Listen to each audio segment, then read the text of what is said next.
आगे बढ़ते उदयपुर से अहम खबर है। इंदिरा आईवीएफ के डॉक्टर अजय मुरडिया के साथ धोखाधड़ी का मामला सामने आया है। फिल्म निर्माता विक्रम भट्ट और उनकी पत्नी श्वेतांबरी भट्ट की पेशी हुई, जहां पुलिस रिमांड खत्म होने पर कोर्ट में दोनों को पेश किया गया।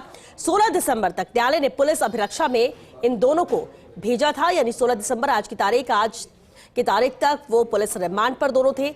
बेहद अहम ये मामला, बड़ा गंभीर मामला है, जहां इंदिरा आईवीएफ के डॉक्टर अजय मुरडिया के साथ धोखाधड़ी की गई। इस मामले में फिल्म निर्माता विक्रम भट्ट और उनकी पत्नी श्वेतांबरी भट्ट की पेशी हुई है। पुलिस रिमांड खत्म होने पर कोर्ट ने दोनों की पेशी है। 16 दिसंबर तक के ही न्यायालय ने पुलिस अभिरक्षा में इन दोनों को भेजा था और आज वो डेडलाइन खत्म हुई है पुलिस अभिरक्षा की, और अब आज एक बार फिर से इन्हें कोर्ट लाया गया है, जहां कोर्ट में इन दोनों की पेशी होगी। करोड़ों की धोखाधड़ी का ये मामला है। इंदिरा आईवीएफ के डॉक्टर अजय मुरडिया के साथ ये धोखाधड़ी की गई। उदयपुर से बड़ी खबर, फिल्म निर्माता विक्रम भट्ट और उनकी पत्नी श्वेतांबरी भट्ट की आज पेशी है।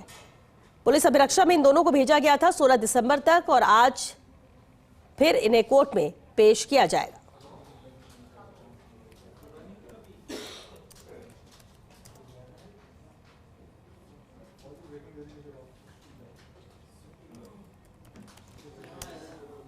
और चलिए इस पर और ज्यादा जानकारी के साथ उदयपुर से रेजिडेंट एडिटर रवि शर्मा हमारे साथ जुड़ रहे हैं। सीधे रवि का रुख करते हैं। रवि, बेहद अहम मामला था, जिस तरह से करोड़ों की धोखाधड़ी हुई है इंदिरा आईवीएफ के ओनर के साथ, डॉक्टर अजय मुरडिया के साथ। अब आज क्योंकि 16 दिसंबर तक पुलिस अभिरक्षा में थे, आज वो डेडलाइन खत्म होती है, पेशी के लिए क्या उन्हें लाया गया है? कितना गंभीर ये मामला है? कब तक इस मामले को लेकर अब पेश किया जाएगा इन दोनों को?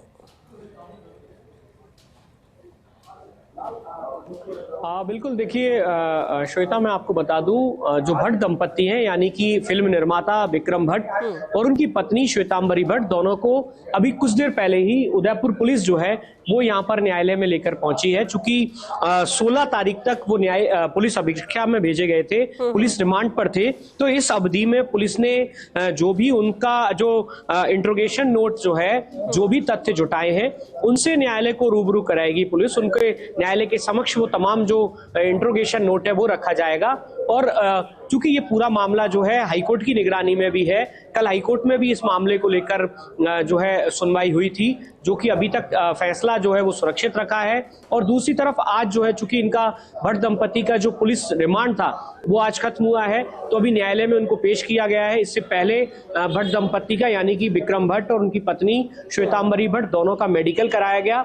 मेडिकल कराने के बाद में जो पुलिस के अधिकारी हैं वो इन दोनों को लेकर यहाँ न्यायालय में पहुंचे हैं।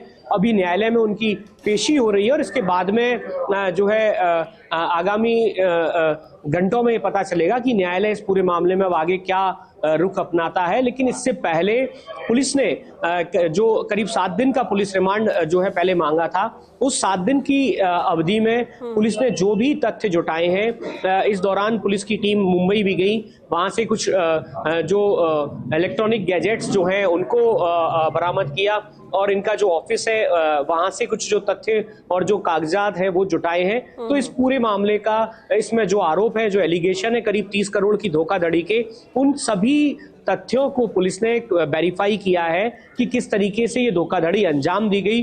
चूंकि अजय मुरडिया, जो कि इंदिरा आईवीएफ के संस्थापक भी हैं, उन्होंने ये आरोप लगाए थे कि 4 मूवीज के निर्माण के लिए उन्होंने विक्रम भट्ट के साथ एक करार किया था। इस करार में 4 मूवीज का निर्माण होना था, लेकिन सिर्फ 2 मूवीज का निर्माण हुआ। और उस अवधि में भी विक्रम भट्ट और उनकी पत्नी जो है श्वेतांबरी भट्ट, इन्होंने कुछ बोगस लोग खड़े करके उनके नाम से फर्जी वाउचर्स उठाए, उनके नाम से पैसा लिया, और कुछ ऐसे लोग जिनका की फिल्म निर्माण से सीधा कोई संबंध नहीं था, उनके नाम से भी पैसा जो है वो लिया गया। ये जो तमाम तथ्य हैं ये ऑलरेडी अजय मुरडिया की ओर से पुलिस के समक्ष रखे गए थे। जिन तथ्यों को पुलिस ने वेरीफाई किया, उसी वेरिफिकेशन के आधार पर भट्ट दंपत्ति की गिरफ्तारी हुई थी। इस पूरे मामले में कुल 8 लोग जो हैं वो नामजद किए गए थे, जिनमें से 4 लोगों की गिरफ्तारी हो चुकी है। हालांकि इसी पूरे प्रकरण में एक व्यक्ति जो है, जो कि को प्रोड्यूसर थे अंसारी, उनको न्यायालय ने जरूर जमानत दे दी थी, लेकिन एक जो दूसरे व्यक्ति जिनको पहले अरेस्ट किया गया था वो अभी भी न्यायिक अभिरक्षा में है। और अब आज जो भट्ट दंपत्ति हैं उनको न्यायालय के समक्ष पेश किया गया है। कुछ ही देर में पता चलेगा कि न्यायालय का क्या रुख रहता है आगे भट्ट दंपत्ति को लेकर। लेकिन उससे पहले उनका मेडिकल कराया गया है और पुलिस जो है पुलिस के जो अधिकारी हैं उनकी ओर से तमाम जो इंट्रोगेशन नोट हैं और भी जो तथ्य हैं वो तमाम तथ्य जो हैं वो न्यायालय के समक्ष रखे जाएंगे और उन्हीं तथ्यों पर सुनवाई के बाद न्यायालय इस पूरे मामले में आगे का जो भी फैसला है वो देगा। जी बिल्कुल रवि, और कोर्ट के फैसले से ही कह सकते हैं केस की दिशा भी तय होगी कि ये केस किस कैटेगरी में आएगा, सिविल में आएगा या फिर क्रिमिनल में आएगा, और इसीलिए भी शायद सबकी नजरें टिकी हुई है कि आखिर कोर्ट फैसला क्या देता है। लेकिन रवि क्या मान, क्योंकि 7 दिन के रिमांड पर इन्हें भेजा गया था, 9 दिसंबर को गिरफ्तारी होती है, 16 तक की रिमांड थी और आज 16 तारीख है जब एक बार फिर पेशी इनकी हो रही है। क्या आपको लगता है कि अब आज कोर्ट इसे लेकर फैसला सुना देगा या फिर ये फिर मामला बढ़ सकता है या फिर अभिरक्षा पुलिस मांग सकती है, या पुलिस सेटिस्फाइड है अपने इन 7 दिनों को लेकर, पूछताछ को लेकर? बिल्कुल, देखिए श्वेता, मैं आपको बताऊं कि जो पुलिस अधिकारियों से हमारी बात हुई इस अवधि में, तो उनका कहना है कि जो 7 दिन का पुलिस रिमांड था वो सफिशिएंट था। इस 7 दिन में उन्होंने जो तमाम जो सबूत जुटाने थे, जो तथ्य जुटाने थे वो एकत्रित किए हैं और उनको उन्हीं तथ्यों को न्यायालय के समक्ष रखा जाना है। तो उसके बाद में संभव है कि पुलिस अब पुलिस रिमांड की जो मांग है वो तो नहीं करेगी। दूसरी तरफ मैं आपको एक चीज और बताऊं श्वेता, ये जो पूरा मामला है ये हाईकोर्ट के संज्ञान में भी है, चूंकि विक्रम भट्ट और उनकी जो पत्नी है उनकी ओर से हाईकोर्ट में इस मामले को चैलेंज किया गया था। एफआईआर को क्वैश करने के लिए एक दरखास्त जो है वो हाईकोर्ट के समक्ष रखी गई थी।